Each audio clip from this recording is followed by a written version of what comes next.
غیبت، نبی کریم صلی اللہ علیہ وسلم ارشاد فرمائے الغیبت اشد من الزنا، غیبت زنا سے بڑا جرم ہے۔ زنا سزا کیا دی میرے نبی نے؟ پتھر مارو، مار دو، کوڑے برساؤ، مار دو۔ اور فرمایا غیبت اس سے بڑا جرم ہے۔ کیوں جرم ہے؟ کہ زنا کوئی کرتا ہے تو گناہ سمجھتا ہے، غیبت کوئی کرتا ہے میٹھے میٹھے کر رہا ہوتا ہے، مسجد میں بیٹھ کر بھی کر رہا ہوتا ہے، اس کو گناہ نہیں سمجھتے، اسے حضور نے فرمایا زنا سے بڑا جرم ہے، تو سزا بھی بڑی ہوگی۔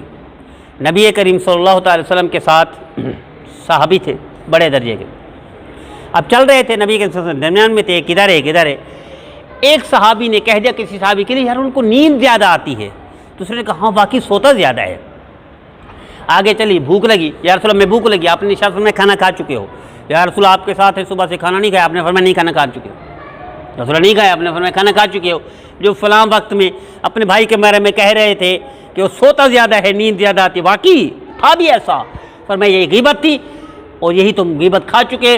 اس لیے کیا فرمایا قرآن میں؟ غیبت کرنا ایسے جیسے اپنے بھائی کا گوشت کاٹ کر کھانا، تم کھانا کھا چکے، لہذا کھانے کی ضرورت نہیں۔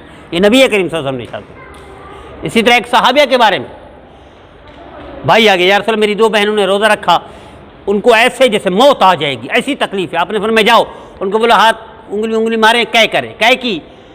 تو گوشت کے لوتھڑے نکلے، گوشت کے ٹکڑے نکلے۔ طبیعت بحال ہو گئی، طبیعت ٹھیک ہو گئی۔ یا رسول اللہ طبیعت بحال ہو گئی، وہ تو ٹھیک ہو گئی، پہلے مر رہی تھی۔ آپ نے ارشاد فرمایا یہ دونوں بہنیں مل کر کسی تیسرے کی غیبت کر رہی تھی، تیسری بہن کی۔ اور غیبت کیا ہے؟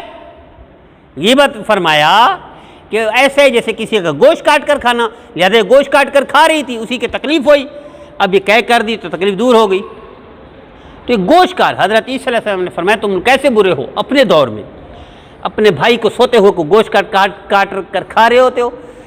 ہماری نے کہا یا عیسیٰ یہ کیسے ممکن ہے، ہم تو نہیں کرتے، ہم برداشت بھی نہیں کر سکتے۔ فرمایا جو تم غائبانہ طور پر دوسرے کا برائی کے ساتھ تذکرہ کرتے ہو، یہ ایسے جیسے گوشت سوئے ہوئے کا گوشت کاٹ کر تم کھا رہے ہو، اور سارا معاشرہ اسی میں ملوث ہے۔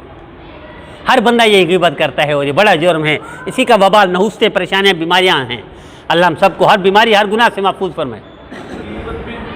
ہاں ایک ہے صحیح بات عوام کو توجہ دلانے کے لیے، نبی کریم صلی اللہ علیہ وسلم نے ارشاد فرمایا کہ جو پریکٹیکلی صحیح بات ہے، نقصان، مثلا کوئی نقصان پہنچا رہا ہے، کسی کو قتل کر رہے، فرض کرے فقہا نے لکھا قتل کرنے کا منصوبہ بنا رہے، اب اس کا بتا دو یہ غیبت نہیں ہے۔ کوئی چوری کر رہا ہے، اب اس کو بتا دو یہ چور ہے، دھیان کرنا، خبردار رہیے گا چوری نہ کر لے، اب یہ غیبت نہیں ہے۔ آپ نے ارشاد فرمایا کہ گناہ کو ہاتھ سے روکو، زبان سے روکو، یہ دل میں برا جانو۔ ہاتھ سے روکنا یہ حکمرانوں کا کام ہے، طاقت سے روکنا یہ نہیں۔ زبان سے روکنا علماء کا کام ہے، توجہ دلائیں معاشرے میں۔ دل سے برا جانے یہ ہمارا کام ہے، ہم لوگ کا کام ہے۔ تو حکمرانوں کو اگر ووٹوں کے وقت آپ استعمال کریں بھی ان کو ووٹ نہ دو، یہ ایسا ایسا کرتے ہیں، تو وہ تو جرم معاف ہو جائے گا، لیکن وظیفہ بنا لے رات دن تو یہ توبہ کر لینی چاہیے۔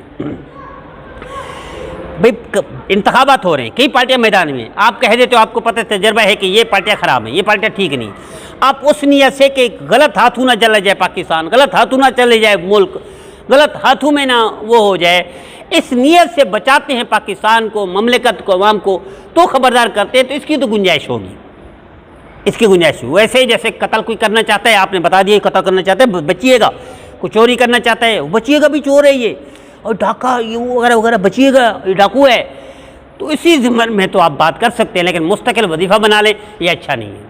اللہ ہم سب کو نبی کریم صلی اللہ علیہ وسلم کی ہر سنت پر عمل کرنے اور کرانے